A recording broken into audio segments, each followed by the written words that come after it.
네, 김경래의 최강시사 2부 시작하겠습니다. 2부에서는 정치권 소식 좀 알아보겠습니다. 먼저요. 오늘은 더불어민주당 쪽 연결해 봅니다. 어제 자유한국당에 이어서요. 국회가 과연 어떻게 될 것인지 지금 뭐 문을 열고 출발했다. 이른바 개문 발차를 했죠. 그 자유한국당을 빼고요. 그런데 지금 여러 가지 다른 것들이 좀 생기고 있는 것 같습니다. 인사청문회 관련해 가지고 자유한국당이 참여하기로 했고요. 근데 이게 또 국회 정상화는 또 아니라고 하고요. 이 부분을 어떻게 해석해야 될지도 좀 궁금하고요. 그리고 지금 문희상 국회의장이 경제 원탁회의를 제안을 했는데 이게 또 새로운 돌파구가 될 수도 있을 것 같습니다. 자유한국당에서는 경제 청문회를 제안을 하지 않았습니까? 근데 이게 이런 식으로 또 돌파구가 생기지 않을까라는 생각도 들고요. 여러 가지 양쪽 당의 입장을 좀 들어볼 필요가 있는데 지금 연결을 하려고 그랬는데 연결이 안 됐다고 합니다. 전화가 잘 안 되는 모양이네요.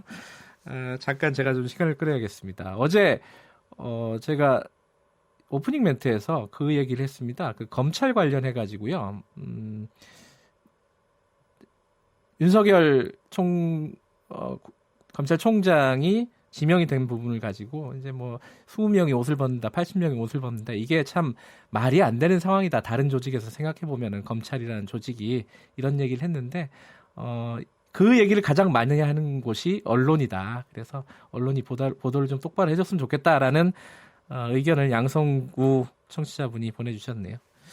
맞는 말씀이십니다. 자, 연결이 됐다고 합니다. 더불어민주당 이원욱 원내 수석 부대표 연결돼 있습니다. 안녕하세요. 네, 안녕하세요. 깜짝 놀랐습니다. 연결이 안 돼가지고. 네, 죄송합니다.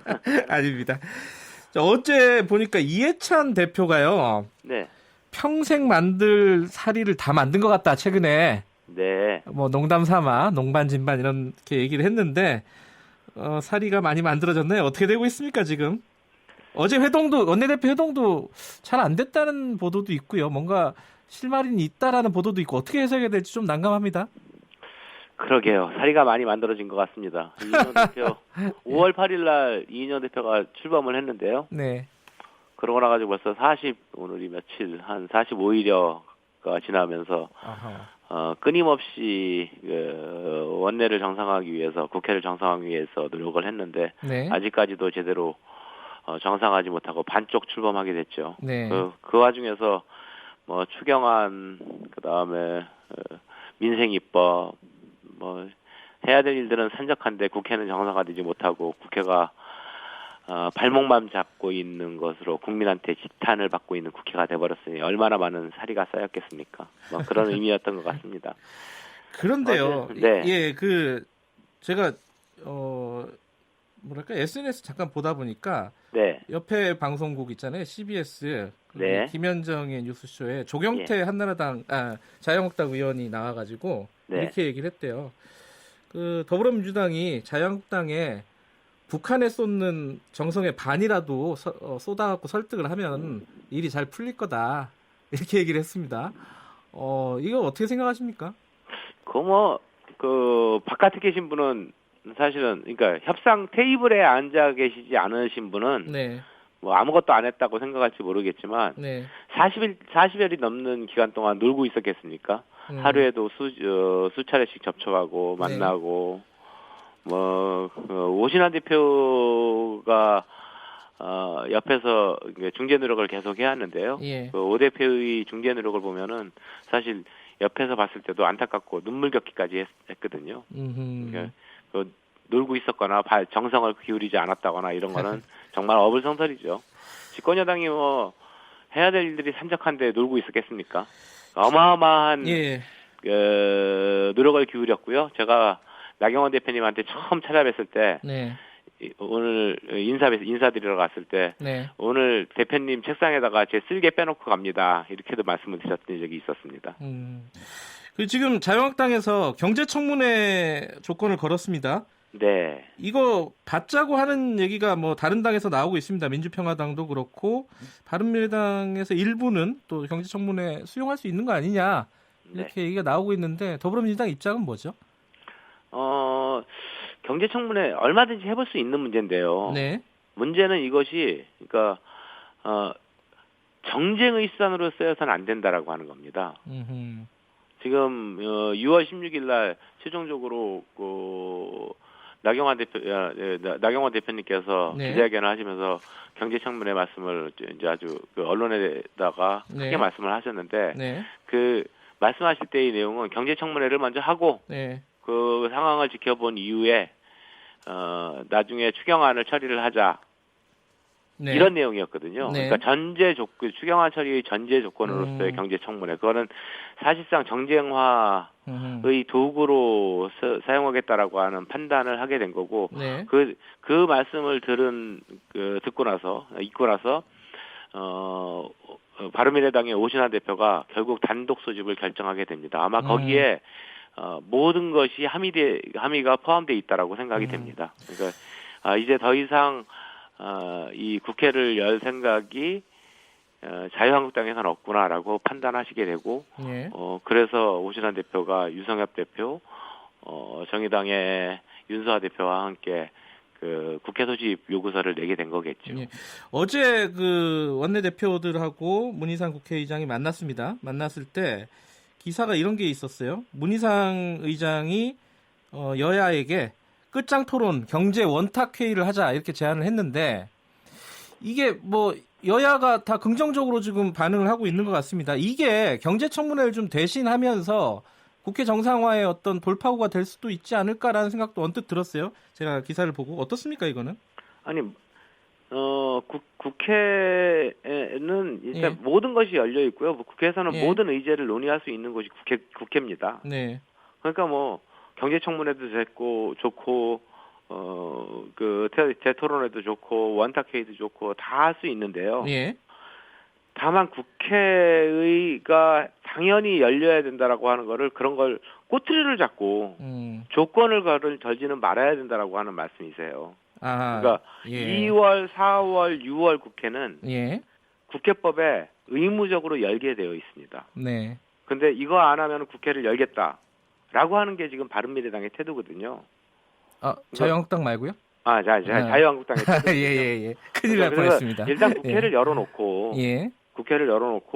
그 이후에 정상적인 의사일정을 진행을 하면서 예. 거기서 뭐 토론회든 경제청문회든 모든 거 할 수 있다라고 생각이 됩니다. 그러면은 그러니까 네. 이 원탁회의가 됐든 경제청문회가 됐든 할 수는 있지만 전제 조건은 안 된다 이런 말씀이시네요. 정리하면. 네. 그러니까 국회 열고 할 거 하면서 하자 이런 네, 뜻으로 네, 받아들이면 네. 되겠습니까? 예. 알겠습니다. 그러면요, 이 지금 지금 문제가 인사청문회들이 예정돼 있지 않아요? 네. 뭐 국세청장도 그렇고 검찰총장도 해야 되고요. 요거는 요거대로 가는 겁니까? 어떻습니까?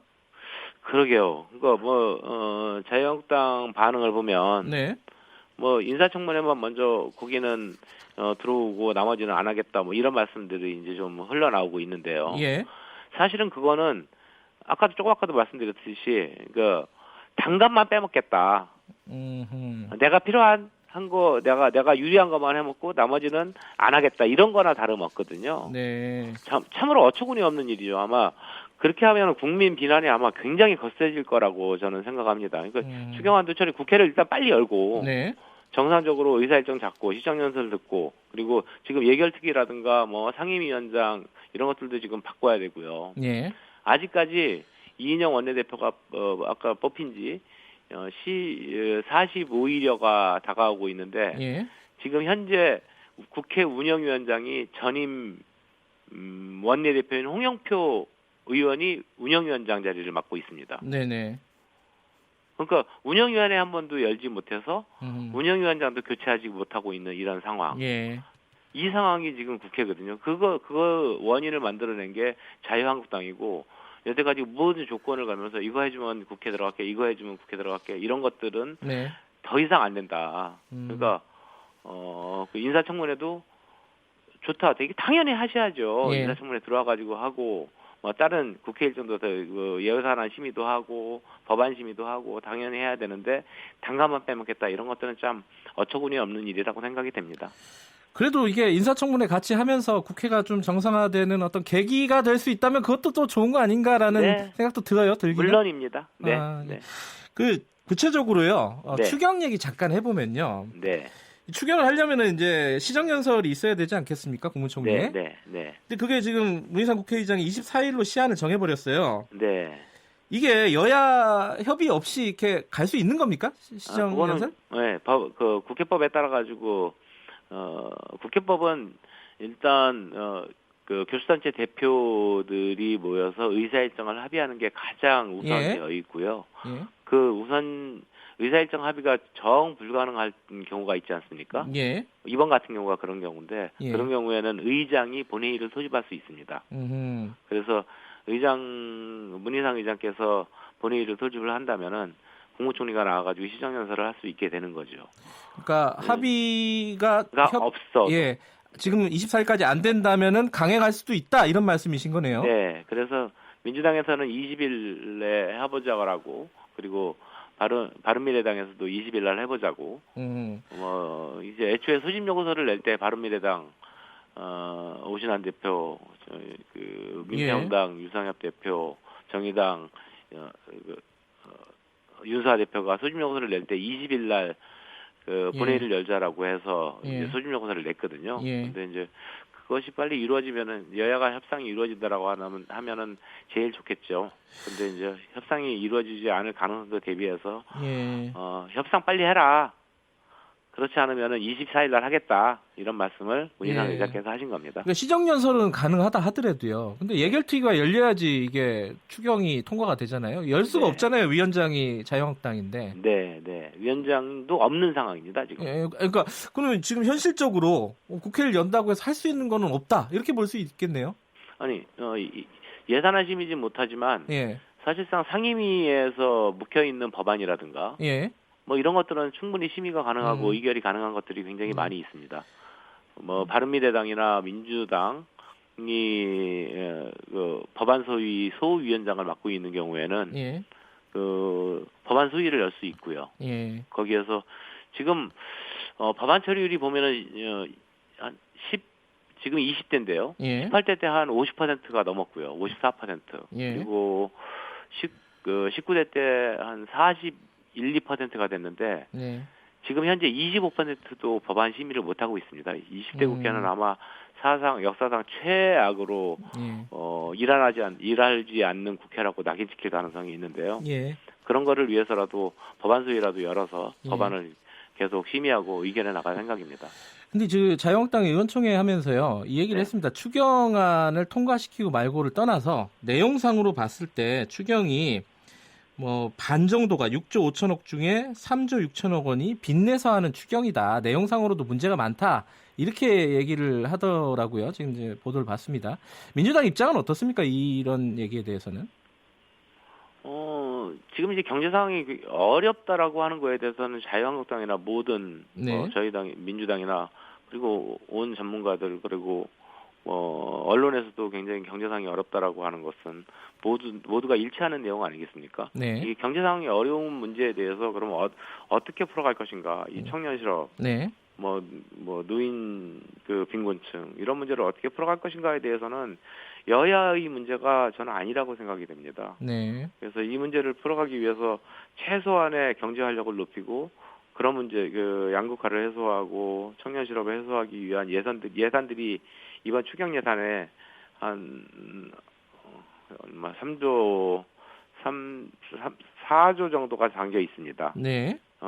그 예산을 가지고 말씀을 하시는 건데 아마 심의하는 과정에서 들어와가지고 심의하는 과정에서 보면 충분히 납득할 수 있는 예산이라고 생각해서 통과되리라고 생각이 됩니다. 그럼 마지막으로요. 그 정개특위, 사개특위가 이번 달에 끝나잖아요. 이게 활동 시한 연장 같은 경우는 어떻게 되는 겁니까? 이게 지금 안 되고 있잖아요. 그러면 저절로 이렇게 마지막 종결이 되는 건가요? 어떻습니까? 저절로 여야가 합의가 없으면은 저절로 이번 달 말로 종결이 되는데요. 오늘 그 사개특위 회의가 있을 예정이고요. 20일 날 정개특위 회의가 개최될 예정인데 아마 위원회에서 합의를 봐서 그 연장 합의를 요청을 한다라고 한다면 네. 훨씬 더 연장되기가 편해질 거고요. 예. 그렇지 않은 경우에는 만약에 종결이 되면 여야 간의 협상을 통해서 그 연장 문제를 다시 논의를 해야 되겠죠. 아마도 여지껏 예. 그 정개특위 부분에 대해서 그러니까 선거법을 다루는 거거든요. 특히나 예. 그 선거법을 다루는 정개특위를 한 번도 그 제대로 없이 그러니까 네. 행안위에서 행정안전위에서 다뤄본 바가 없기 때문에 아하. 그래서 그거는 종결이 된다 하더라도 예. 다시 구성될 가능성이 굉장히 높고요. 사개특위도 마찬가지입니다. 사법개혁특위도 사법개혁해야 된다라고 하는 거에 대해서도 여야가 아주 굉장히 많은 내용에 대해서 일치를 하고 있습니다. 사법개혁의 문제를 자유한국당에서도 권성동 의원이 당론으로 채택하기도 했고요. 예. 알겠습니다. 등등 그래서 사개특위의 연장 필요성도 국회가 정상화된다면 충분히 다시 네. 그 서로가 협상을 통해서 만들어질 수 있지 않을까 이렇게 예상하고 있습니다. 알겠습니다. 그 문희상 국회의장이 24일로 시한을 정했으니까 그때까지 한번 조금 지켜보죠. 예, 오늘 말씀 네, 고맙습니다. 네, 고생하십시오. 예, 더불어민주당 이원욱 원내 수석 부대표였습니다.